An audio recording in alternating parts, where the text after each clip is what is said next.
Korean media is now reporting that the U.S. is planning on moving the THAAD system meant to protect U.S. allies in the Far East and China to the Middle East.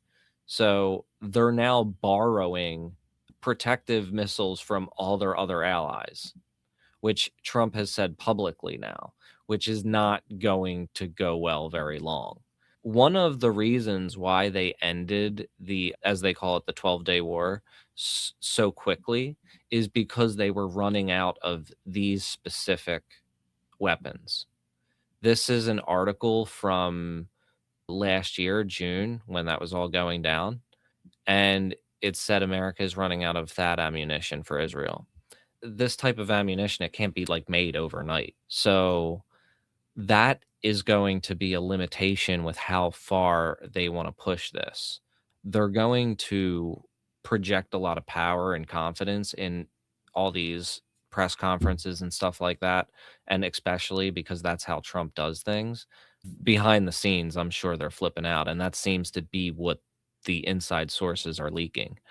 Yeah, and I was just wanted to bring that article up to show that this has been discussed for quite a while.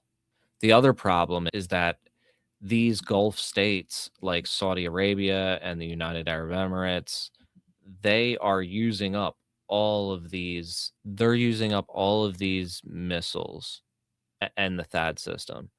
And the US is apparently not writing back, leaving them on red. The U.S. is stonewalling requests by some Gulf states who came under attack from Iran to replenish air defense interceptors, Western officials and former official tell me. We have shot several years' worth of production in the last few days. At least one Gulf state has come under attack from Iran, asked U.S. officials about replenishing supplies that have been depleted since the attack in Iran, but was brushed off. The former U.S. official familiar with the discussion said. In a separate case, another Gulf state responded to U.S. interests to use air bases in their country with inquiries about the U.S.'s commitment to their air defense system. Yeah, because that's the other thing is that, the whole pretense of these countries allowing U.S. bases there is that we're supposed to protect not only those bases, but their country.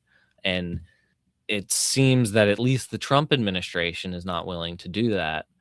I'm not sure if it's because that's woke and or if that's something that the military never really cared about. Because I don't know, you know what I'm saying? This is a unique situation.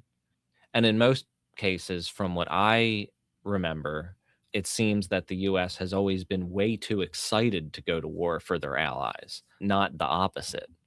But there are some other indications.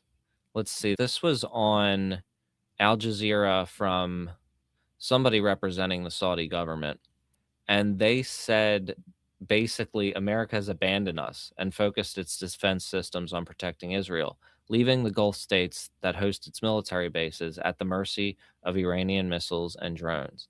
So these countries are incredibly important to the US economy, rich people getting richer. I'll read the caption here. He says, American defense is focused on Israel without the Gulf states that host many of the military bases.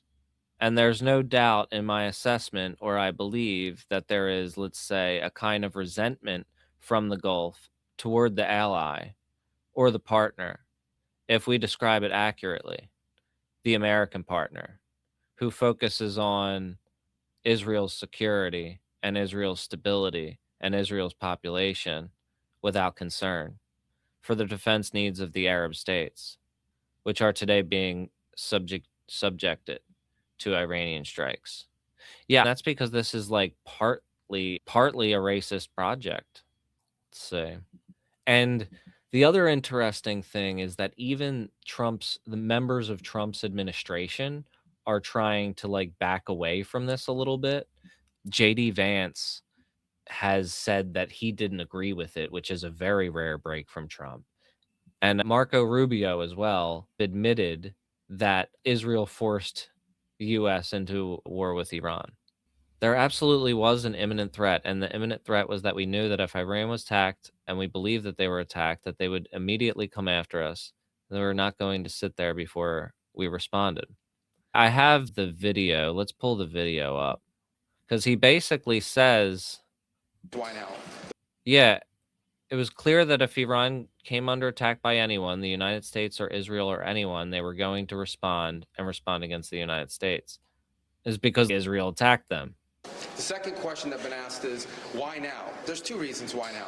The first is it was abundantly clear that if Iran came under attack by anyone, the United States or Israel or anyone, they were going to respond and respond against the United States. The orders had been delegated down to the field commanders. It was automatic, and in fact, it bared to be true because, in fact, within an hour of the initial attack on the leadership compound, the missile forces in the south and in the north, for that matter, had already been activated to launch. In fact, that those had already been pre-positioned. The third is the assessment that was made that if we stood and waited for that attack to come first before we hit them, we would suffer much higher casualties. And so the president made the very wise decision. We knew that there was going to be an Israeli action. We knew that would precipitate an attack against American forces. And we knew that if we didn't preemptively go after them before they launched those attacks, we would suffer higher casualties and perhaps even higher those killed. And then we would all be here answering questions about why we knew that and didn't act. Going back